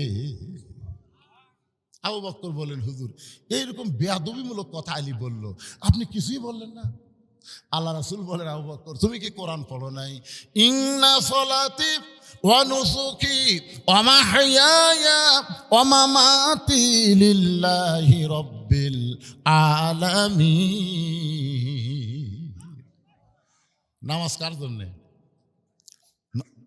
নামাজ এই আয়াতের অর্থ বোঝে না। নিশ্চয় নামাজ, কুরবানি, জীবন, মৃত সব তার জন্যে। আল্লাহর নবী বলেন, আবু বকর নামাজ যদি আল্লাহর জন্য হয়, আমি রাসূল বলতে চাই আলীর জীবন যাবে কিন্তু একটা ওয়াক্ত নামাজ বাদ দিবে না। আর নামাজ যদি জান্নাতের জন্য হয় তাহলে আলী নামাজ বাদ দিবে, কারণ জান্নাত পেয়ে গেছে, আর নামাজের কি দরকার? কিন্তু নামাজ যদি আল্লাহর জন্য হয়, আবু বকর তুমি সাক্ষী থাকো, আলী বাদ দিবার পারবে না। আবু বকর কোরআনের আয়াতকে বিশ্বাস করে চুপ করে থাকলো। ফজর পর্যন্ত দেখি কি হয়। হযরত আলী এশার নামাজ পড়েছে, ফাতেমাকে বলতেছে, ফাতেমা আজকে ফজরের সময় আমার ডাক দিও না। বলে কেন? বলে আমি তোমার বাবার কাছে বলে আইছি আজ থেকে আর ফজর নামাজ পড়বো না, তোমার বাবা কইছে নামাজ না পড়লেও জান্নাত। ফাতেমা মুসকি মুসকি হাসে আর কয়, যে আল্লাহর বান্দা তাহাজ্জুদের নামাজ পড়ে তাই ফজর পড়বি না? হযরত আলী কি নামাজ পড়ে? আলী বলতেছে, ফাতেমা 5 ওয়াক্ত নামাজ হলো নামাজ, আর তাহাজ্জুদ হলো মহাব্বত। 5 ওয়াক্ত নামাজ হলো ইবাদত, আর তাহাজ্জুদ হলো মহাব্বত। জোরে কোন সুবহানাল্লাহ। আমি 5 ওয়াক্ত নামাজের ফজর নামাজের ইবাদত বাদ দিলাম, তাই বলে মহাব্বত বাদ দেওয়া যায়? ফাতেমা আরো মুসকে মুসকে হাসে, কারণ ফাতেমা জানে আমার স্বামী মালটা কি। জোরে কোন কথা ঠিক কিনা? আপনারা বলেন তো, সব চাইতে স্বামীকে বেশি চেনে কে? বউ। আপনারা তো আমাকে হুজুর হুজুর করে পাগলা হয়ে গেছেন। আমি বউকে 500 টাকা দিয়ে বলছি হাতের মধ্যে, একবার হুজুর কও, 2 বার করলে 1000 টাকা, 3 বার করে 1500, 4 বার বলে 2000, প্রত্যেকবার হুজুর কব আর 500 টাকা পাবে। আমার বউ বলে, আপনার টাকাও দরকার নেই, আপনাকে হুজুর কও দরকার নেই। আমি বললাম, কেন বলবো না? বলে, জনগণ আপনাকে চিনে না তাই হুজুর কয়, কিন্তু আমি তো জানি আপনি মালদা কি। হুজুর এত সহজ নয়। আমি এখনো আমার বইয়ের কাছে হুজুর হওয়ার পারিনি। অথচ আল্লাহর নবী যখন কলেমার দাওয়াত দিলেন, সর্বপ্রথম যিনি ঈমান গ্রহণ করলেন তার নাম হলো খাদিজাতুল কুবরা। এই জন্য কোনো হুজুর দেখে ইসলাম মানবেন না, কোনো পীর সাহেব দেখে ইসলাম বুঝবেন না। ইসলাম বুঝতে গেলে আল্লাহর নবী দেখে ইসলাম বোঝা লাগবে। জোরে কোন কথা ঠিক কি না? এই কারণে আল্লাহ কোরআনে বলেছেন, লাকাদ কানা লাকুম ফি রাসূলিল্লাহি উসওয়াতুন হাসানাহ। সফলতা যদি অর্জন করতে চাও, দুনিয়ার সমস্ত পাঁচশা নেতাকে বাদ দিয়া রাসূলকে তোমাদের আদর্শের নেতা হিসাবে গ্রহণ করে নাও। আমার নেতা তোমার নেতা হলো না, ঠিক মতো হলো না। এটা সবাই বলবেন ভাই, এটা তো একটা মেম্বার মার্কা স্লোগান হলো রে। আপনারা কি মনে করতেছেন 54 বছর আমাকে দেখার শেষ, আগামীতে এই বাংলার জমিনে আমরা দেখবো আল্লাহর কোরআনের বাংলাদেশ। জোরে কোন কথা ঠিক কিনা? তাহলে স্লোগানটা কি? আমার আগে যে বক্তাগুলো ওয়াজ করলো সে বক্তারা কি বললো? হাসরের ময়দানে প্রত্যেক নেতাকে আগে ডাক দেওয়া হবে, অনুসারীকে তারপরে ডাকা হবে। নেতা আর অনুসারী একসাথে কুটি যাবে, জান্নাত যাবে না জাহান্নাম যাবে, ওই জায়গাতে ওটা ফয়সালা হবে। জোরে কোন কথা ঠিক কিনা? তো কোন নেতাকে ধরবেন? যে নেতা জাহান্নামে যাবে তার পাশে ঘুরবেন? তো তাহলে স্লোগানে মেনাকে দিচ্ছেন কেন? এই যে ভাই কছে স্লোগানে গাও গরম হবে, হবে না? হচ্ছে না গাও গরম? হ্যাঁ ঠিক আছে, হাত মারবেন। আমার নেতা তোমার নেতা, বিশ্ব নবীর চরিত্র ফুলের মতো না, ফুলের চাইতেও পবিত্র। বিশ্ব নবীর চরিত্র ওয়া ইন্নাকা লাআলা খুলুকিন আযীম। আল্লাহ 99টা নামের মধ্যে একটা নাম হলো আজিম। এই আজিম নামটা নবীর চরিত্রের সাথে আল্লাহ যোগ করে বুঝাইলেন। আমার নবীর চরিত্র অতি মহামণ্ডিত, আসমান জমিনের চাইতেও অনেক বড়। জোরে কর সুবহানাল্লাহ। সেই নবী ছাড়া অন্য কাউকে মানা যাবে? আমি 3টা কথা এর আগেও আপনাদের বলেছি যে ভালো ডাক্তারের বইয়ের কোনোদিন সিজার লাগে না। ভালো ডাক্তার, বড় ডাক্তার, তার বইয়ের কোনোদিন সিজার লাগে না, বাচ্চা নর্মালে হয়। আর মৌলানাদের বাড়িতে কোনোদিন মিলাদ লাগে না। জোরে কোন কথা ঠিক কিনা? আর পীরের বউ কোনোদিন মুরিদ হয় না। এই 3টা জিনিস খেয়াল করবেন, কারণ অধিকাংশ পীরের বউ জানে আমার পীর মাঝে মধ্যে মুরিদের বইয়ের দিকে চোখ মারে, এই লুচ্চার হাতে মুরিদ হবো না। আর আপনারা সেই পীরের পথে দৌড়াচ্ছেন। আপনি জানেন ওর বউ কি কয়? আর সর্বপ্রথম খাদিজা নিজের স্বামীর হাতে ঈমান গ্রহণ করে প্রমাণ দিল আমার নবী ভিতরেও যা বাহিরেও তাই। এই জন্য আল্লাহ বলেছেন আতিউল্লাহ ও আতিউর রাসূল। এরপরে কিন্তু আল্লাহ বলেছেন ও উলিল আমরি মিনকুম। আল্লাহ কিন্তু এখানে বলতে পারতেন আতিউল্লাহ ও আতিউর রাসূল ও আতিউ উলিল আমরি মিনকুম, কিন্তু আল্লাহ নবী পর্যন্ত আতিউ শব্দ উল্লেখ করলেন, উলিল আমরকে মানতে গিয়া ও আতিউ বাদ দিলেন। কারণ উলিল আমরকে, নেতাকে আমরা ততক্ষণ মানবো নেতা যতক্ষণ আল্লাহ রাসূলকে মানবে। জোরে কোন কথা ঠিক কিনা? আসরের 4 রাকাত ফরজ নামাজের 3 রাকাতে যদি কোনো ইমাম নেতা বসে, আপনি কি বসবেন?